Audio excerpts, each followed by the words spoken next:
Көшедегі көліктердің біразы жанармаймен емес, осы жігіттің әнімен сусындап жүріп тұрма деп ойлап қаласың. Өйткені темір тұлпарлардың 1/3-інде осы Қайраттың әндері шырқалып тұрады.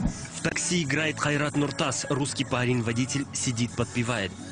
Сегодня в такси из приемника поет Кайрат Нуртас. Подпевает не только водитель, но и ребенок лет 5, убеждая бабушку, что он крутой.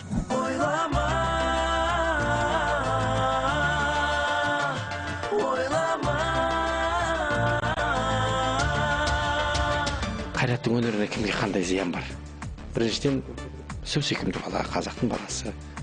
Екіншіден, енді музыкалық тұрғысынан келетін болсақ, арғаға тастай. Қайрат таланты жақсы бала, ізденісі бар, қазіргі кезде тірегі бар, қазіргі кезде соның өнерін жақтаушы адамдары бар, өзінің тыңдаушы ортасы бар.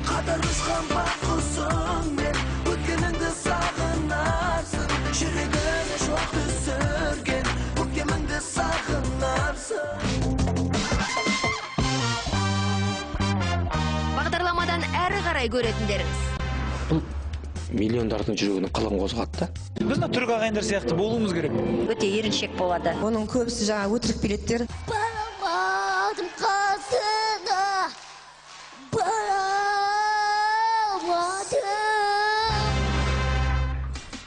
Тура осы сахнада Қайрат Нұртас бірнеше күн бұрын өзінің шығармашылық концертін берген. Арада 4 күн өтті. Бүгін тағы бір өзінің жеке концертін бермекші.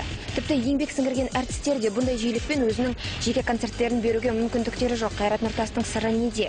Және бүгін зал тола ма? Онымен қоса өзге концерттермен салыстырғанда қандай айырмашылық болады, қандай жаңашылдық болады? Бізде сұрақ көп. А попробуйте разгадать загадку его успеха, а ведь он не виноват в том, что его народ любит. Ну и пусть уже раскроет секрет своей популярности. Қайрат Нұртастың сыры неде деген сұрақты қалай түсінуге болады? Қалай дейді өзі?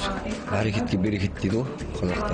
Енді мен ойлаймын, Қайраттың сыры бір жұрттан ерекшелігі тек қазақылығында деп. Бірінші талантында, Алланың берген өзіне таланты. Одан кейін мынау талмай жұмыс істеуі. Мысалы айтатын болсақ, көп енді әншілер қазір зардап шегіп жүргені мынау продюсер деген болады. Қайраттың анасы да өзіне жақсы, сай, тіл табысып, әдемі жұмыс істесуге анасы сай қосылған. Его планы зависят от мамы. Осы клипке түсетін қыздарды сіз таңдайсыз деп естідік. Бұл сөз қаншалықты рас? Енді расында мен үйдегі жиһазды, жаңағы бала шағамның, жолдасының киімдерін бәрін өзім таңдаймын. Демек Қайратта вкус жоқ, сіз таңдап бересіз. Жоқ, солай үйренген. Бұл кісі кадрдан тыс адам, Қайраттың әкесі. Сұрадық. Оны Гүлзира ханымға сұрақ қойыңыз, продюсер анасына. Сол кісі біледі.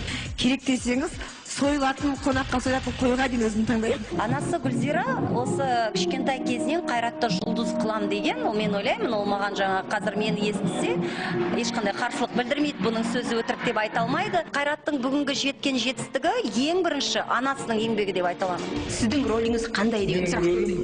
Қайрат тек әнші ретінде емес, жалпы адам ретінде қолымнан келгенше дұрыс жолға салып отыруға тырысам.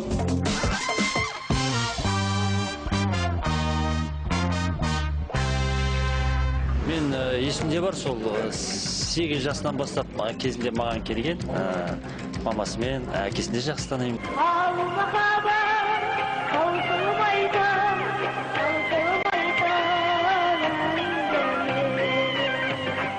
Содан кейін Арман деген әні бар ғой, ең бірінші шыққан әні. Сол кезінде маған берген композиторы Бауыржан Есебаев. Содан Қайрат мамасы звондады, осылай керек ет деп. Арман, адастырмай мені қоя тұр. Сахнаға шығып, жаңағы бейнеклиппен жұлдызымыз жарқырап жатқан кезде Қайрат кішкентай бала болатын. Әншілерден автограф алып жүретін, сол кішкентай кезінде есімде қапты. 89 жылдар 06 Жигулин болатын. Студент болып жүргенде өзім. Сонда Қайрат 3 жаста елге барып, қайтып Алматыға келем дегенше өзіңіз ойлап қараңыз 06 Жигулинмен. Сонда ортаға тұрып алып, артында Түркістаннан Алматыға дейін тоқтамай өлең айтып келе беретін Қайрат. Барамадым қасына, барамадым. Мынау кішкентай Қайрат Нұртас. Міне тағы бір ізбасары. Ол сен емес, Ол сен емес, қанат болған қамаға кел. Тағы. Ол сен емес, сүйгенім шоғанын кес. Тағы. Өрт болып күйіп жалдап денем, өшірме жаным сұранам сені. Қызылордалық жерлестерім енді көп шатастырады негізі. Көшеде жүрген кезде мысалы. Қалай бағым өземі, түсінші махаббатым, сүйемін сені жаным өзіңсіз. Бағдарламадан әрі қарай көретіндеріңіз. Өзгеріп дүнием бір сенімен. Фонограмманың құдіретімен жүрген әнші да бұл. Сен қанша концерт бердің, әлі қол болып жейсің ба? Той болып жатса шақырады. Тойға барса бара берсін енді. Ей өмір, тоқтамайтын кемесің. Бетшен жақсы кім танымал болмайды қысқасы. Адам бір танымал болу үшін бір жүректердің қылын қозғау керек. Бұл миллиондардың жүрегінің қылын қозғады да. Сен емес, кешір жаным сен мені кеш. Не ғой? Бізде жамал қаралып бетіміз. Твиттерде жаздым мен. Мен Твиттерде жазғанмын. Қайрат Нұртасқа қандай қоятын сұрақтарың бар деп. Ой, концерттен келмесі қанасы қой, бәрін айтып тұр. Концерт болады, қиналып отырмын жаным. Қатты қиналып кеттің бе? Үшінші орында олайын қиналып көрсетші. Кішкене өзім кел. Ал шума кәдімгі? Сонша терледің бе? Енді? Ал оқырмандар оқша боратты сұрақтарын. Реті келгенде жауабын алармыз дедік.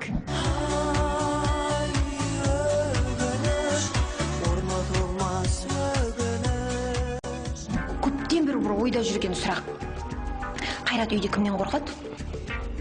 Қайрат қорқатындай бірінші класстың, екінші класстың баласы емес қой енді. Бірақ тыңдайды деңіз. Тыңдайды. Енді қараңыз. Оны Қайраттың біз YouTube'да білеміз бұрыннан бір жаңағы кішкене ішіп алып, бір боқтық сөздер айтқан видеосы әлі күнге дейін жүр, иә? Сол кезде сіз ұрыстыңыз ба балаңызға? Әрине. Ол да адам қанша әнші болғанмен, ол да бір демалғысы келген шығар. Ол кезде тіптен ол жас болатын. Сүрінбейтін тұяғы жоқ дейді. Сондықтан да әрқайсымыз қандай жұмыс істесек те арасында бір кемшіліктер кетіп жатады. Балалықпен кейбір нәрселерді білдіріп қоямыз. Білдіріп жүретіндер көп. Мәселен, Қайраттың жанкүйерлері іш пысқанда неше түрліні жасайды.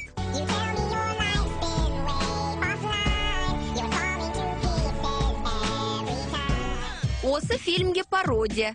Басты кейіпкер Қайрат.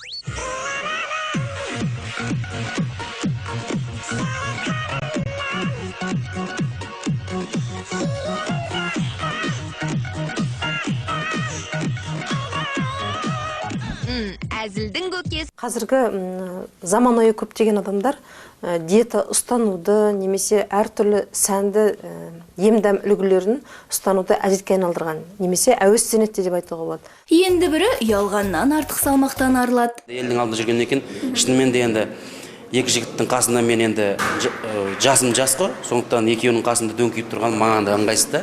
Ыңғайсыз болғандықтан Кенжебек үнемі диетада. Оған қоса топ кенжесінің арықтауына көкелері себепші болған. Музатқа қабылданған кезде де сәл салмағым көп болған. Ол кезде бір 100 килограмм салмақта болдым. Сол кезде Мәкеңмен Сәкең келді дағы Кенжебек кішкене салмақ тастау керек деді. Сол кезде мен шынымды айтайын, салмақ бір айдың ішінде мен 20 килограмм салмақ тастадым. Жейтін тамағы реттеліп, қыздай болып қалған келесі кейіпкеріміз Бағым Мұхидденова.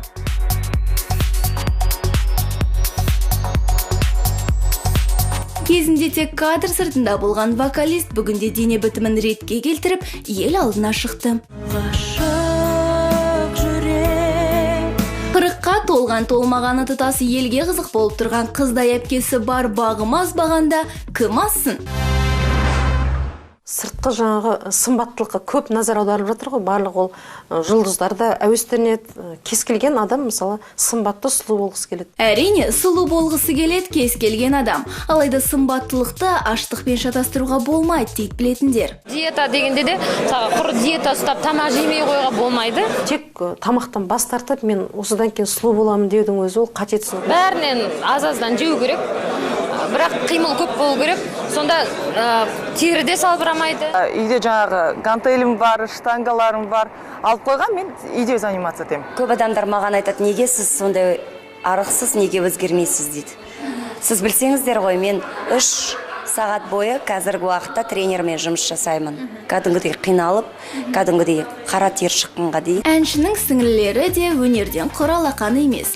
Айтпақшы, Меруерт үлкен әпкесі ретінде сіңлілеріне ұрсады екен. Себеп артық салмақ. Менің өзімнің туған сіңлім тым толық.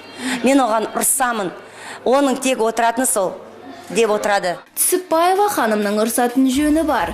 Өйткені өзі дене бітімінің жақсы формада болуына үлкен мән береді. Еліміздің примадоннасы да толмайтындардың қатарынан. Мен өмір бойы арықпын. Ешқашанда 80 килограмм болған емеспін. Өмір бойы арық болып жүрген композитор Лұқпан Жолдасов. Табиғатым сондай. 30-дан кетіп 40-қа жақындағанда бір сәл толдым. Сол бұрын кезде шарық болды. Лұқан өзі арық болғанымен шоу-бизнеске 2 толық жігіттен құралған топты қосты. Оларға диета KZ деген атау берді. Шоу деп шақырсам шықпай үйіңнен, біреу барма шығатын сенді көңілден, сезімімді байламай сүйемін деші. Диета KZ деп сахнаға шықсаң, адам бірінші диета KZ. Мен бір арақ біреулер шығайындап отқан шығар деп қарайды. Қарасаң думалақ екеу шығып келе жатыр да. Оның өзі сол бір көрген адамның есінде қалады. Домалақ екеуге қойылатын сұрақ көп. Әлеуметтік желілерде бір суреттеріміз тасақ, Жасұлан аға қиналмайсыз ба? Аяғыңыз ауыр, жүрегіңіз ауырмай ма деп айтады. Жәкеңнің жүрегі де ауырмайды, қимыл қозғалысы да ширақ, әсіресе билегенде. Мен деген енді билеген кезде, енді толық адамға билеу қиын емес деп ойлаймын. Өйткені толық адам бірден бұрылып қап болмаса, бірден орында бір секірсе, денесінің біраз жер қимылдап тұра береді, оның өзі би ғой енді. Мысалы, мынадай биге қалай қарайсыз?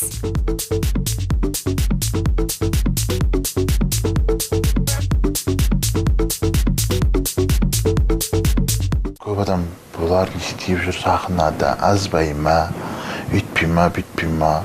Сонда сахнада ариқ қабырғасы көрінетіндер деп қалғандар тұру міндетті емес қой деп ойлаймын. Әркімнің де өнерден таласы бар. Әрине, өнерге әркімнің ақпар таласы, алайда Меруерт Түсіпбаеваның көзқарасы. Мен толық адамдарды жек көремін.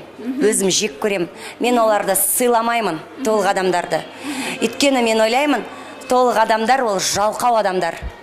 Жапондықтар да солай айтады. Ол менің сөзім емес, ол жапондықтардың сөзі. Толық адамдар, жалқау адамдар деген жапондықтардың сөзі. Біреулер домалақсың десе десін, оған менің ешқашан шықпай десім.